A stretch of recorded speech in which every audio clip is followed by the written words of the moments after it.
नमस्कार दोस्तों, आज हम इस वीडियो में आपके साथ डिस्कस करेंगे शिल्डेड मेटल आर्क वेल्डिंग के बारे में, जिसे SMAW के नाम से भी जानते हैं। यह एक ऐसी वेल्डिंग प्रोसेस है जो इलेक्ट्रिक आर्क वेल्डिंग का एक टाइप है और नॉन प्रेशर वेल्डिंग है, जिसमें हम एडिशनल फिलर मेटल का भी प्रयोग करते हैं। और एक ऐसी आर्क वेल्डिंग प्रोसेस जिसके बारे में एक साधारण व्यक्ति, एक लेमैन पर्सन अच्छी तरह से वाकिफ है, इसलिए इस वेल्डिंग को रोड साइड वेल्डिंग प्रोसेस के नाम से भी जाना जाता है। अगर हम बात करें शुरुआत में, जब 1880 के दशक में इस वेल्डिंग की इन्वेंशन हुई, तब बेयर इलेक्ट्रोड्स का प्रयोग किया जाता था। बेयर इलेक्ट्रोड मतलब कि उस पर फ्लक्स की कोटिंग नहीं होती थी, लेकिन धीरे धीरे डेवलपमेंट होने के बाद बेयर इलेक्ट्रोड को रिप्लेस करके कोटेड इलेक्ट्रोड का इस्तेमाल किया जाने लगा। कोटेड इलेक्ट्रोड मतलब कि बेयर इलेक्ट्रोड के ऊपर कवरिंग की जाती है और उस कवरिंग को फ्लक्स कहते हैं। तो तकरीबन 1907 में कोटेड इलेक्ट्रोड का इस्तेमाल किया जाने लगा। तो अब बात करते हैं कि शिल्डेड मेटल आर्क वेल्डिंग को और किस किस नाम से जाना जाता है। इस वेल्डिंग के दूसरे नाम हैं stick electrode welding, coated electrode welding, manual metal arc welding. और इस वेल्डिंग को करने के लिए हमें किस किस इक्विपमेंट की ज़रूरत होती है।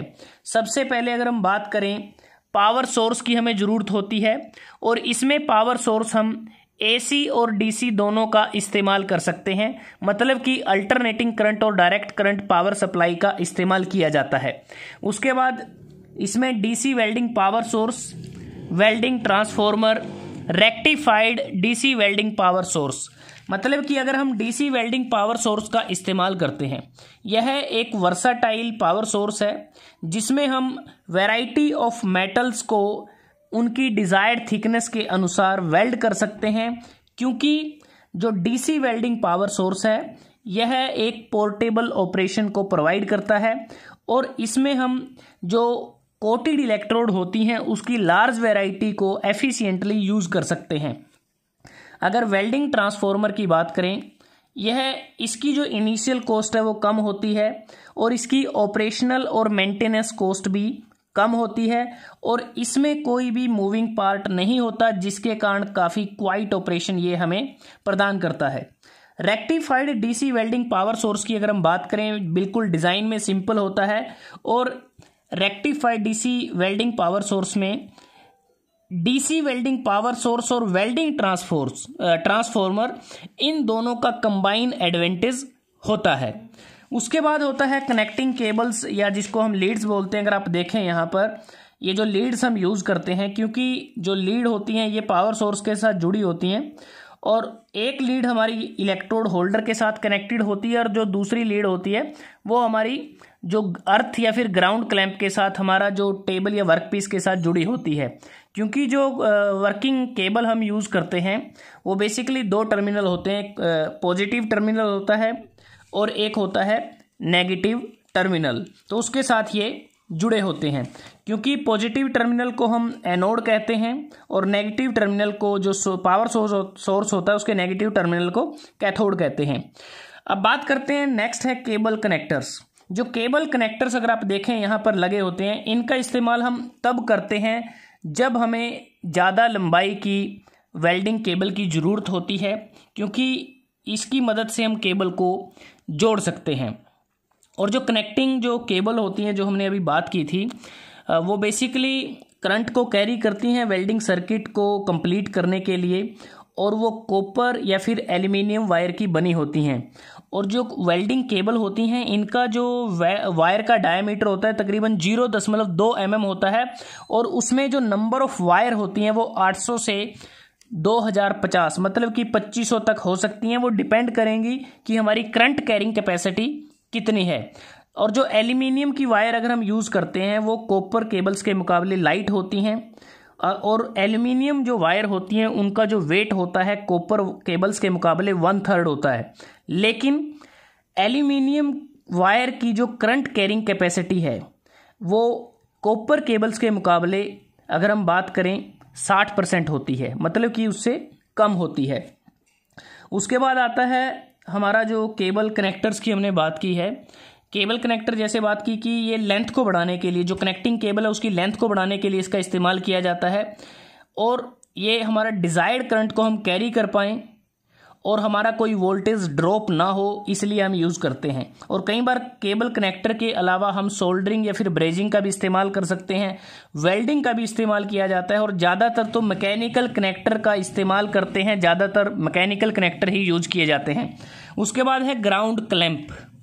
ग्राउंड क्लैंप अगर हम बात करें, इसका काम होता है कि एक जो टर्मिनल होता है, जो जैसे पॉजिटिव या फिर नेगेटिव टर्मिनल है, वो ग्राउंड क्लैंप के साथ जुड़ा होता है, और एक प्रकार से ये सी क्लैंप होता है, जिसका काम होता है कि वर्क टेबल के साथ इसको टाइटली फिट किया जाता है ताकि जब हम वेल्ड करें स्पार्किंग को अवॉइड कर सकें। और एक प्रकार से हैवी सेक्शन होता है और ये ओवर हीटिंग को भी अवॉइड करता है। उसके बाद है electrode holder. Electrode holder mainly अगर हम बात करें स्पेसिफाई किया जाता है हमारी जो करंट कैपेसिटी है उसके आधार पे, क्योंकि इसकी जो करंट कैरिंग जो रेंज होती है इलेक्ट्रोड होल्डर की, वो 150 से 500 एम्पियर के बीच में होती है। और इलेक्ट्रोड होल्डर का काम होता है इलेक्ट्रोड को होल्ड करना। जो कोटेड इलेक्ट्रोड हम यूज़ करते हैं उसको होल्ड करने के लिए इलेक्ट्रोड होल्डर का इस्तेमाल किया जाता है। उसके बाद आता है इलेक्ट्रोड, बड़ा इंपॉर्टेंट इसका कंपोनेंट और इक्विपमेंट है इस वेल्डिंग का। कोटेड इलेक्ट्रोड हम यूज़ करते हैं जिसका डायमीटर 2.5 से 6.35 mm के बीच में हो सकता है, और कोटेड जो इलेक्ट्रोड यूज करते हैं उसकी लंबाई 300 mm से 450 mm के बीच में हो सकती है। और इम्पोर्टेंट बात यह है कि जब भी हम मेटल्स को वेल्ड करते हैं तो उसी मटेरियल से बने कोटेड इलेक्ट्रोड का यूज किया जाता है। अगर हम बात करें जो कोटेड इलेक्ट्रोड हैं वो low carbon steel, low alloy steel, quenched और tempered steel, high alloy steel, corrosion resistance steel, stainless steel, cast iron, malleable iron आदि की बनी होती हैं। और एल्यूमिनियम अलॉय के केस में भी इस वेल्डिंग का लिमिटेड यूज रहता है, और निकल अलॉयज की भी वो बनी होती हैं, लेकिन कॉपर और कॉपर अलॉयज के लिए इसका कम ही इस्तेमाल किया जाता है। उसके बाद आता है चिपिंग हैमर। अगर आप इस डायग्राम को देखें, यहाँ पर ये चिपिंग हैमर है जिसका हम इस्तेमाल करते हैं। चिपिंग हैमर का अगर आप देखें, इसका एक एंड अगर आप देखें वो बिल्कुल चीजल की तरह होता है, दूसरा एंड पॉइंटेड एंड होता है, जिसका काम होता है जब हमारी वेल्डिंग कंप्लीट हो जाती है तो स्लैग को रिमूव करने के लिए चिपिंग हैमर का इस्तेमाल किया जाता है। उसके बाद है वेल्डिंग या फिर फेस शील्ड। इसको हम प्रोटेक्टिव शील्ड भी कह देते हैं, जिसका काम होता है कि जो वेल्डर जब वेल्ड करता है उस दौरान काफ़ी ज़्यादा इंफ्रारेड और अल्ट्रा वायलेट रेज वहाँ से निकलती हैं और वेल्डिंग आर्क के द्वारा। तो इन अल्ट्रा वायलेट रेज और इंफ्रारेड रेज से बचने के लिए और वेल्डर के लिए प्रोटेक्टिव शील्ड या फेस शील्ड का इस्तेमाल किया जाता है। उसके बाद है वायर ब्रश। अगर आप देखें वायर ब्रश, ये देख पा रहे हैं जो वुडन का बना होता है, जिसमें अगर आप देखें जो वायर होती हैं वो स्टील वायर इसमें यूज की जाती हैं। इसका काम होता है कि जो काफ़ी ज़्यादा जो स्लैग, जो स्ट्रॉन्ग स्लैग होता है जो आप चिपिंग हैमर से रिमूव नहीं कर सकते, तो उसको हम वायर ब्रश की मदद से रिमूव कर सकते हैं।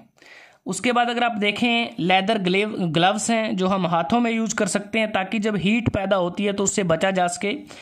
उसके बाद नोज मास्क है, इसका इस्तेमाल किया जा सकता है। फ्यूम एक्सट्रैक्टर है, जब फ्यूम एक्सट्रैक्टर नहीं होता तो हम नोज मास्क का इस्तेमाल कर सकते हैं। तो ये कुछ ऐसे इक्विपमेंट हैं जिसका हम इस्तेमाल करते हैं शिल्डेड मेटल आर्क वेल्डिंग को करते समय। अब बात करते हैं कि इस वेल्डिंग के द्वारा हम कौन कौन से ज्वाइंट बना सकते हैं।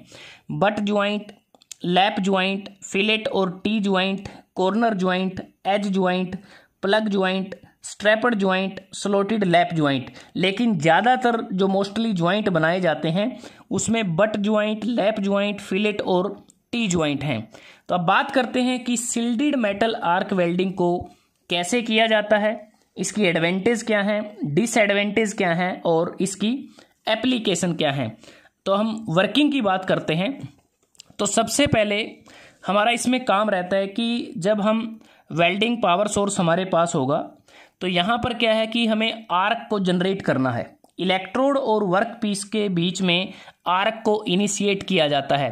तो सबसे पहले इलेक्ट्रिकल कनेक्शन को कंप्लीट किया जाता है और उसके बाद कोटेड इलेक्ट्रोड को इलेक्ट्रोड होल्डर में पकड़ते हैं और ऐसा करने के बाद वेल्डर वेल्डिंग ऑपरेशन को परफॉर्म करने के लिए एक प्रकार से तैयार हो जाता है।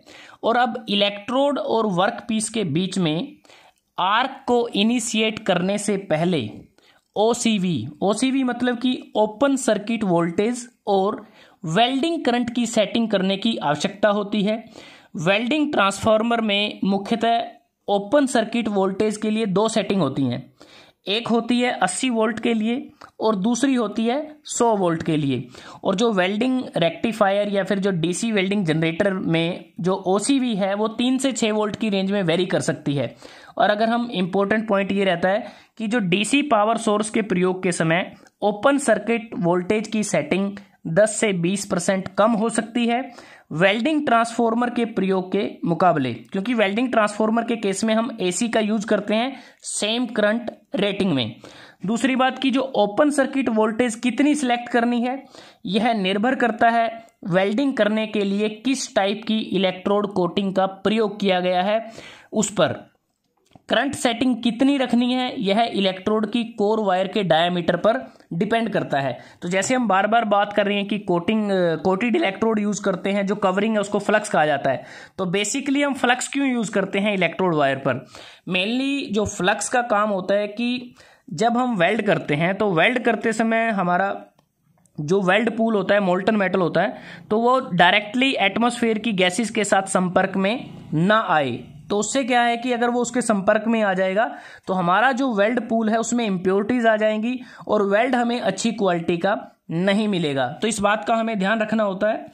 उसके बाद अगर हम बात करें, जब हमने ओसीवी और करंट की सेटिंग कर ली है, इसके बाद एक बात हमेशा इसमें याद रखनी है कि आर्क को इनिशिएट करने से पहले आंखों की सुरक्षा के लिए वेल्डर एक हाथ में प्रोटेक्टिव शील्ड का प्रयोग करना ना भूले। तो अब सबसे पहला जो स्टेप रहेगा आर्क को इनिशिएट करना, मतलब कि स्ट्राइकिंग द आर्क। अब आर्क को इनिशिएट करते समय जहां पर हमें वेल्डिंग शुरू करनी है वर्क पीस के ऊपर, तो उस पॉइंट के अराउंड स्मॉल स्पेस को आयोनाइज करने की आवश्यकता होती है, विशेषकर तब जब वर्क पीस और इलेक्ट्रोड दोनों कोल्ड होते हैं, ठंडे होते हैं। तो शिल्डेड मेटल आर्क वेल्डिंग में आर्क को स्ट्राइक करने के लिए दो मेथड्स का प्रयोग किया जाता है और वो दो मेथड होते हैं टच एंड ड्रा मेथड और दूसरा होता है ड्रैग मेथड। अब इन दोनों मेथड्स का इस्तेमाल किया जाता है आर्क को स्ट्राइक करने के लिए। जो टच एंड ड्रॉ मेथड होता है, इस मेथड में इलेक्ट्रोड को वर्क पीस के ऊपर डिजायर्ड स्पॉट पर टच किया जाता है और टच करते ही बड़ी तेजी से वापस हम इलेक्ट्रोड को उठा लेते हैं। तकरीबन 3 से 4 mm का गैप मेंटेन करते हैं इलेक्ट्रोड और वर्क पीस के बीच में। और थोड़ी सी अगर देरी हुई तो शॉर्ट सर्किट के समय इलेक्ट्रोड हमारी फ्यूज हो जाएगी, इलेक्ट्रोड बुझ जाएगी और वर्क पीस और इलेक्ट्रोड के बीच आर्क स्ट्राइक करना संभव नहीं होगा। और यह दिक्कत अक्सर जो नए ट्रेनी होते हैं, जो नए वेल्डर होते हैं, उनके साथ आती है। इसलिए एक सेटिस्फैक्ट्री आर्क को इनिशिएट करने के लिए इस प्रोसीजर को 2, 3 या इससे ज़्यादा बार भी दोहराया जा सकता है। और जो दूसरा मेथड है जिसे हम ड्रैग मेथड कहते हैं, इस मेथड में आर्क को इनिशिएट करने के लिए इलेक्ट्रोड को वर्क पीस के अगेंस्ट रिक्वायर्ड स्पॉट पर, अगर हम बात करें, रब किया जाता है, जिससे स्पॉट के अराउंड स्मॉल वॉल्यूम की स्पेस को आयोनाइज करने में मदद मिलती है।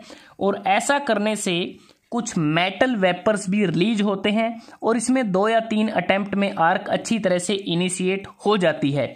लेकिन ड्रैग मेथड से आर्क इनिशिएशन वाला स्पॉट गड़बड़ा जाता है और नए ट्रेनी आर्क इनिशिएट करने के लिए इसी मेथड को अपनाते हैं, क्योंकि यह एक आसान तरीका है। जबकि टच एंड ड्रा मेथड से हमें क्लीन वेल्ड मिलता है और इस मेथड को अनुभवी जो वेल्डर हैं, जो एक्सपीरियंस्ड पर्सन हैं, वही इसको अडॉप्ट करते हैं। और एक बात और, जब हम पावर सोर्स यूज करते हैं ये बेसिकली कांस्टेंट करंट टाइप का होता है, क्योंकि शिल्डेड मेटल आर्क वेल्डिंग में वेल्डिंग करते समय ऑपरेटर को जब वेल्ड करता है तो उस दौरान क्या होगा कि थोड़ी बहुत जो उसका हाथ होता है वो डगमगा जाता है, उसमें मूवमेंट आ जाती है। तो वेल्डिंग करते समय हल्की सी मूवमेंट आ जाने से भी आर्क लेंथ में बदलाव आ जाता है, जिसके परिणाम स्वरूप इलेक्ट्रोड के मेल्टिंग रेट पर असर पड़ता है और वेल्ड बीड की कंसिस्टेंसी भी अफेक्ट होती है। इसलिए constant current type welding power source ही उपयुक्त रहता है, जिससे इलेक्ट्रोड के मेल्टिंग रेट की फ्लक्चुएशन की प्रॉब्लम को दूर करने में मदद मिलती है। और एक बार इलेक्ट्रोड और वर्कपीस के बीच में स्टेबल आर्क एस्टेब्लिश होने के बाद यह स्टेडी रहती है जब तक इलेक्ट्रोड कंज्यूम ना हो जाए या फिर वर्कपीस की वेल्डिंग पूर्णतः कंप्लीट ना हो जाए। और इसके अलावा जब आर्क बुझ जाती है, कुछ अन्य कारण हो सकते हैं, जैसे इंटरप्शन हो सकता है मेन सप्लाई में, या फिर लार्ज गैप आ सकता है जिसके कारण हमारा ज़्यादा पोटेंशियल डिफरेंस होगा, या जब एयर गैप इलेक्ट्रोड और वर्क के पीस के बीच में ज़्यादा हो जाए तो उस केस में भी ऐसी स्थिति होगी कि हमारी जो आर्क इनिशिएट हुई थी वो बुझ सकती है। तो ऐसी स्थिति में आर्क को फिर से रीस्ट्राइक करना पड़ता है, या तो उसी पॉइंट पे करेंगे जहां पर इंटरप्शन हुआ था, या फिर किसी नए पॉइंट पे हम उसको फिर से रीस्ट्राइक कर सकते हैं। और उस दौरान जब हम रीस्ट्राइक करेंगे हमारे पास क्या होगा, सेमी कंज्यूम्ड हॉट इलेक्ट्रोड होगी। तो मतलब कि सेमी कंज्यूम्ड हॉट इलेक्ट्रोड के द्वारा गर्म वर्कपीस पे फिर से आर्क को रीस्ट्राइक करना आसान रहता है, क्योंकि इलेक्ट्रॉन का जो एमिशन होता है इलेक्ट्रोड या वर्कपीस के हाई टेम्परेचर के द्वारा वो फैसिलिटेट किया जाता है। और आर्क की रीस्ट्राइकिंग वेल्ड बीड से दूर और आर्क क्रेटर से तकरीबन 15 से 25 mm के बीच की दूरी पर वो की जाती है। अगर आप इस डायग्राम को देखें यहाँ से आपको टोटली क्लियर हो जाएगा कि यहाँ पर ये जो मोल्टन मेटल है और ये आर्क मेंटेन हुई है, तो यहाँ पर जो आर्क क्रेटर है इससे तकरीबन थोड़ा सा डिस्टेंस आगे हम ऐसा फिर से रीस्ट्राइक करते हैं आर्क को। एक बार स्टेबल आर्क जब एस्टेब्लिश हो जाएगी रीस्ट्राइक करने के बाद, तो आर्क को वेल्ड क्रेटर की तरफ मूव किया जाएगा, जहां पर क्रेटर को फील करने के बाद आर्क को मोमेंट बिल्कुल एक तरह से पूरी तरह से हम इलेक्ट्रोड को हिला हिलाकर वहां पर हेल्ड करते हैं ताकि जो क्रेटर है उसको अच्छी तरह से फील किया जाए। आर्क क्रेटर बेसिकली क्या होता है कि मोल्टन मेटल का जो पूल है उसका जो डिप्रेशन होता है वो होता है, उसको अच्छी तरह से फील करना होता है। और क्रेटर को फील करने के बाद हम इंटेंडेड पाथ पर तेजी से वेल्ड करते हैं ताकि हमारा जो वेल्ड है पूरी तरह से कंप्लीट हो जाए। और क्रेटर से कुछ डिस्टेंस आगे इसलिए आर्क को रीस्ट्राइक किया जाता है ताकि वेल्ड मेटल को स्लैग के इंट्रैप्टमेंट से बचा जा सके। और यह अक्सर देखा गया है कि आर्क रीस्ट्राइकिंग के पॉइंट पर वेल्ड बीड वाइड और पीकी बन जाती है, और यह क्रेटर की ओवर वेल्डिंग के कारण होता है। इससे जितना संभव हो उतना बचना चाहिए, क्योंकि ऐसा होने से वेल्डिंग ज्वाइंट में ये जो वेल्ड मेटल होता है, ये जो वेल्डिंग ज्वाइंट है, इसमें स्लैग, इंट्रैप्टमेंट, पोरोसिटी और क्रैक्स नामक वेल्डिंग डिफेक्ट आ जाते हैं। और इसके बाद हमें यह भी पता होना चाहिए कि बढ़िया वेल्ड प्राप्त करने के लिए पेरेंट मेटल या जो बेस मेटल है और जो मटेरियल हमारा डिपॉजिट होगा इलेक्ट्रोड से, उनके बीच में प्रॉपर फ्यूजन होना अति आवश्यक है।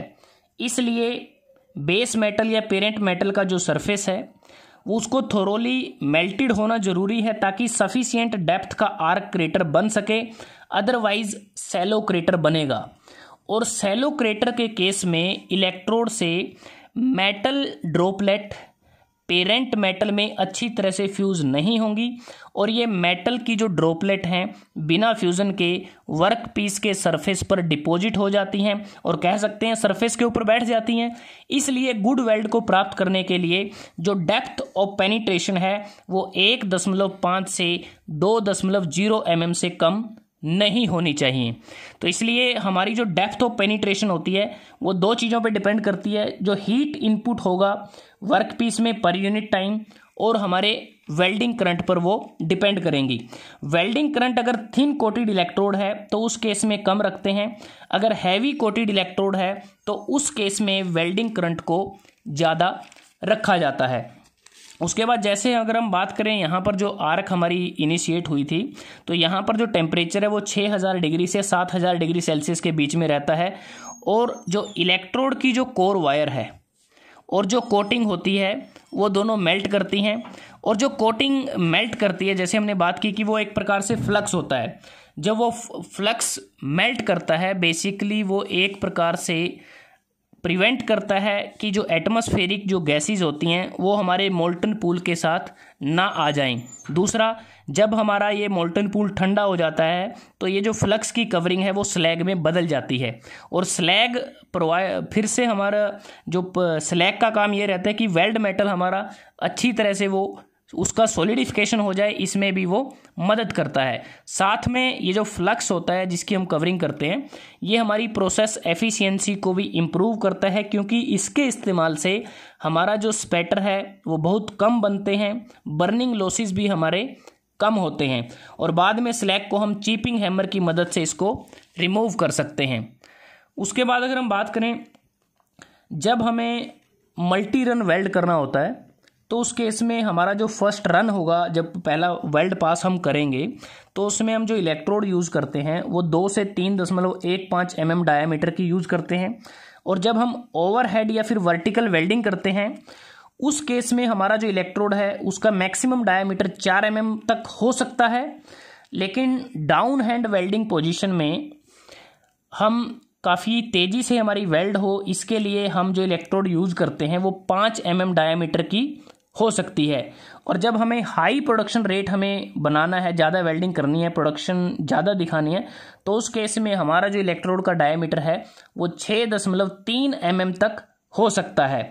अगर हम 6.3 mm का इलेक्ट्रोड ना यूज़ करें डायमीटर का, तो उस केस में हमारा जो वेल्ड पूल है वो ज़्यादा बड़ा बनेगा, पूरी तरह से मैनेज नहीं होगा, और जो वेल्ड होगा वो पुअर क्वालिटी का होगा। और सिल्डेड मेटल आर्क वेल्डिंग से हम सभी पोजीशन में वेल्ड कर सकते हैं। डाउन हेड जिसे हम फ्लैट वेल्डिंग कहते हैं वो कर सकते हैं, हॉरिजॉन्टल वेल्डिंग कर सकते हैं, वर्टिकल वेल्डिंग कर सकते हैं, ओवरहेड वेल्डिंग कर सकते हैं। और इसमें जो वेल्ड बीड हमारा बनता है वो इलेक्ट्रोड के डायमीटर का तकरीबन 1.5 से 2.5 गुना बड़ा होता है, मतलब कि 1.5 to 2.5 times the diameter of electrode.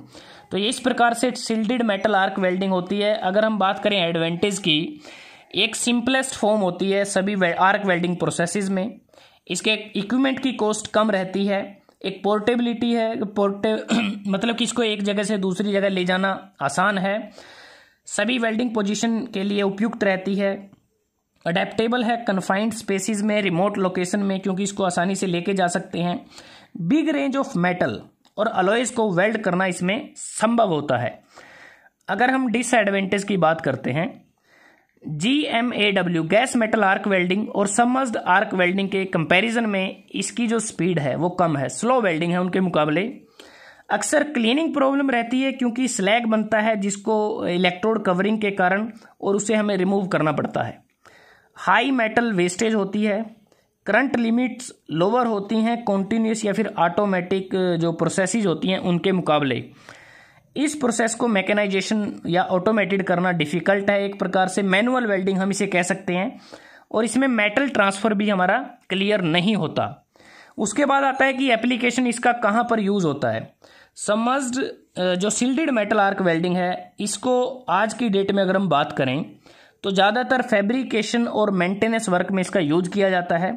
और इसकी जो एप्लीकेशन है शिप बिल्डिंग में, बिल्डिंग और ब्रिज कंस्ट्रक्शन में, ऑटोमोटिव और एयरक्राफ्ट इंडस्ट्री में, प्रेशर वेसल की वेल्डिंग के दौरान, कुछ स्ट्रक्चर की वेल्डिंग के दौरान इसे हम यूज कर सकते हैं। तो जो सिल्डेड मेटल आर्क वेल्डिंग है ये एक स्लोली प्रोसेस है जिसके कारण इसको आज की डेट में रिप्लेस कर दिया गया है। तो दोस्तों, अगर हमने इस वीडियो में आपके साथ डिस्कस किया सिल्डेड मेटल आर्क वेल्डिंग। अगर ये वीडियो आपको अच्छा लगा आप इसको लाइक कर सकते हैं, शेयर कर सकते हैं अपने दोस्तों के साथ, स्टूडेंट्स के साथ, और चैनल को सब्सक्राइब करना ना भूलें। जल्दी हाजिर होते हैं एक नए वीडियो के साथ, तब तक के लिए धन्यवाद। आपका दिन शुभ रहे।